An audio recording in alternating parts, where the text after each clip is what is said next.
გამარჯობათ, გავაგრძელებ უკრაინის ომის განხილვას და შევადარებ მას მეორე მსოფლიო ომს. ოღონდ ახლა ყურადღება მივაქციოთ ამ საომარი მოქმედებების ტერიტორიას. მე უკვე გითხარით, რომ უკრაინის ამ სახით დატოვება, როგორც ის იყო, ევროპას თვითონ არ აწყობდა, რადგან ევროპა გრძნობდა აქედან საფრთხეს. არსებობს გარკვეული ტერიტორია, ეგრეთ წოდებული ჩერტა სედლასცი, სადაც რუსეთის იმპერია ასახლებდა ებრაელ ხალხს. ეს არის მისი მოსაზღვრე ტერიტორიები და თუ დაუკვირდებით დღევანდელ საომარ მოქმედებებს, ისევე როგორც მეორე მსოფლიო ომის დროს, ომი მიმდინარეობს ძირითადად ამ ტერიტორიაზე. ანუ სახეზე გვაქვს ებრაელი ხალხის ახალი ტიპის გენოციდს, მე ამას დავარქმევდი ტერიტორიალურ გენოციდს. იმ განსხვავებით, რომ მადლობა ღმერთს, ახლა გაზის კამერები არ გაუკეთებიათ, მაგრამ ხალხი მაინც იღუპება და ტერიტორიებს მაინც კარგავენ. ებრაელი ხალხი არის ღმერთის რჩეული ხალხი, კაცობრიობის ერთგვარი დრაივერები არიან, ამოძრავებლები, პროცესებში მონაწილე და გარკვეულწილად პროცესების შემოქმედიც. ახლა ვისაც ღმერთის არ გწამთ, მაშინ ჩათვალეთ, რომ მსოფლიოს მართველი კლასის რჩეული ხალხია. ახლა რატო ხდება ესე? იმიტომ რომ მსოფლიოში მიმდინარე პროცესები არის გარდაუვალი და შეუქცევადი. ეს არის ძალიან მნიშვნელოვანი. და მსოფლიოში მყოფ გარკვეულ ხალხს, გარკვეულ ჯგუფებს აქვთ იმის სურვილი და პრეტენზია, რომ ჰქონდეთ ამ პროცესების მართვის მექანიზმი. ანუ კიდურეს შემთხვევაში ამ პროცესებზე ზემოქმედების მექანიზმი. ახლა ნურაფერს დამაბრალებთ და ჩათვლით ისე, რომ ღმერთი ადგენს რაღაც ავტობუსების განრიგს ან რაღაც სამსახურების განრიგს, მაგრამ ჩვენს თავს მიმდინარე რაღაც უზენაეს პროცესებზე, რომელიც ადამიანის თავს მიმდინარეობს, ღმერთის ნება აუცილებლად არის, ამაში ეჭვი არ მეპარება. ადრე უკვე აღნიშნე და ეხლაც გავიმეორებ, რომ უკრაინის ომის მიზეზი ძირითადად არის ევროპის შიში უკრაინის მიმართ. ამ უდიდესი ევროპის სახელმწიფოს მიმართ, რომლის პოტენციალი არის განუსაზღვრელად დიდი და 20-30 წლის მერე უკრაინა ევროპის ეკონომიკას ჩაიდებდა ჯიბეში. ამას დაემატა ის, რომ უკრაინის ხელისუფლებაში მოვიდა ებრაელი ზელენსკი და გახდა საშიშროება, რომ მსოფლიოს ებრაელების ფინანსები წავიდოდა უკრაინისკენ და იქ განვითარდებოდა ინდუსტრია, განვითარდებოდა სოფლის მეურნეობა. ამიტომ ეს იყო წითელი ნაჭრის აფრიალება ევროპისთვის. როგორც 30-იან წლებში ხდებოდა ინდუსტრიალიზაცია და სოფლიოს ახალი ტიპის განვითარება, ანუ უკვე ვითარდებოდა მანქანათმშენებლობა და ასე შემდეგ, ევროპისთვის გამოსავალი იყო ომი და მაშინაც დაიწყო მეორე მსოფლიო ომი. ებრაელი ხალხი მიყვება მსოფლიოს დინებას, მიყვება ევოლუციას, მიყვება მიმდინარე პროცესებს, მათ იციან, რომ ეს არის შეუქცევადი. მსოფლიოს და კაცობრიობის წინსვლა არის შეუქცევადი. ჩათრევას ჩაყოლას ჯობიას პრინციპით, მაგრამ ცდილობენ, რომ აქედან აიღონ მაქსიმალური სარგებელი. ასე იყო მეორე მსოფლიო ომის დროსაც, როდესაც ნაცისტური გერმანიის მმართველობაში იყო არაერთი ებრაელი და ისინი მართავდნენ კიდევაც გარკვეულ პროცესებს, გარკვეულ ფინანსებსაც ხარჯავდნენ ამისათვის.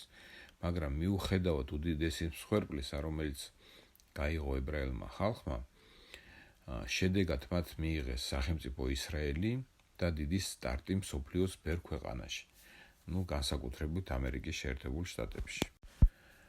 და ეხლა მინდა ვთქვა ის განსხვავება, რაც გვაქვს ჩვენ ქართველებს და რა ვერ ვისწავლეთ ებრაელებისაგან.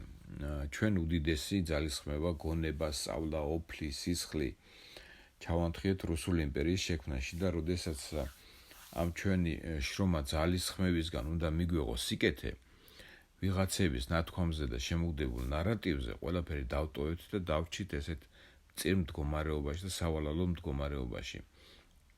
და მერე კიდე მავანმა ეს ჩვენი შექმნილი სიმძლავრეები ჩვენვე დაგვიპირისპირა.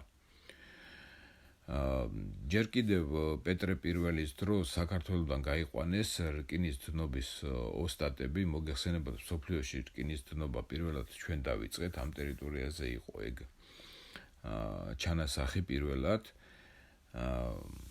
და მაშინ დაიწყო პეტრე პირველმა რუსული სამხედრო მანქანის ასე ვთქვათ გაძლიერება, ამუშავება, ზარბაზნების ჩამოსხმა.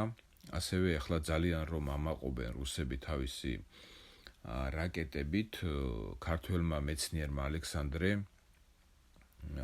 ალექსანდრე ნადირაძემ დადო ეს რაკეტები ბორბლებზე. მანამდე რაკეტები იყო მხოლოდ შახტებში, რადგანაც მათ ჰქონდათ თხევადი საწვავი. ალექსანდრე ნადირაძემ შექმნა რაკეტები მყარ საწვავზე და ის ახლა ამ რაკეტებს, ბირთვულ რაკეტებს სტარტი შეუძლიათ ნებისმიერი ტერიტორიიდან, რადგანაც ის მანქანაზე დევს და ეს მანქანა მოძრაობს დაუბრკოლებლად სადაც გინდათ იქ. ასევე ალექსანდრე ნადირაძემ შექმნა ესე იგი რადიომართვადი ბომბები, ასევე მან სოფლიოში პირველმა შექმნა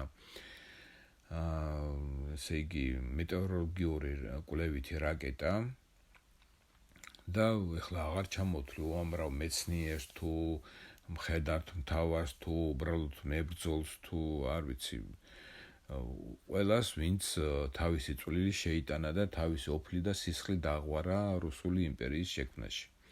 სტალინს და ბერიას საერთოდ აღარ ვახსენებ, იმიტომ რომ მათ გარეშე დღევანდელი რუსეთი საერთოდ არ იქნებოდა, ამაში დარწმუნებული ვარ. ასევე ძალიან გული მტკივა იმ 300,000 ქართველზე, რომლებიც ჩვენ ჩავდეთ მიწაში და ყველაფერი ეს მივივიწყეთ და მე ამას საერთოდ ვერ ვგებულობ. საერთოდ ამას ასეთ რაღაცებს მე ვერ ვგებულობ, როგორ არის ქართველი ერი ესე დადებილებული, დაშტერებული, რომ აი ვერაცნობიერებს, რომ ჩვენ ვიყავით ატომური ქვეყანა, დედამიწის 1/6-ზე. და თუ რამე არ მოსწონდათ მაშინ ან ეხლა არ მოსწონთ, ეს ისევ ჩვენი უნიათობის, ჩვენი სიზარმაცის და ფეხეზე მკიდიაობის ბრალია, მე ესე ვფიქრობ. და თუ ვინმე იტყვის, რომ ეს ქართველების ქვეყანა არ იყო, ისევე როგორც ის ქვეყანა სხვებისიც იყო, რასაკვირველია. მაშინ თქვენ ძალიან ინფანტილური და ასეთი მონური აზროვნების, ესე იგი მონური მენტალიტეტის მქონე ხალხი ხართ.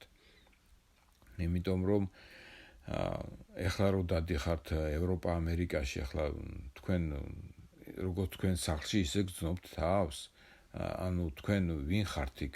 მუშამოსამსახურეები, ეს არის თქვენი სახლი? როდის დადიოდა ქართველი დაწანწალებდა სამსახურის ზებნაში ოკუპანტ რუსეთში და როდის ულიდა ქართველი ქალი რუს ბაბუშკებს. აი უბრალოდ არ ვიცი რა. ქართველი ქალი იყო სახლში და ულიდა თავის ოჯახს. როდის უკრებდი ჩვენ ხილს და კენკრას, იმას რა ქვია, რუს მუჟიკებს, არ ვიცი რა. მოკლედ, რომ შევაჯამოთ ეს ვიდეო.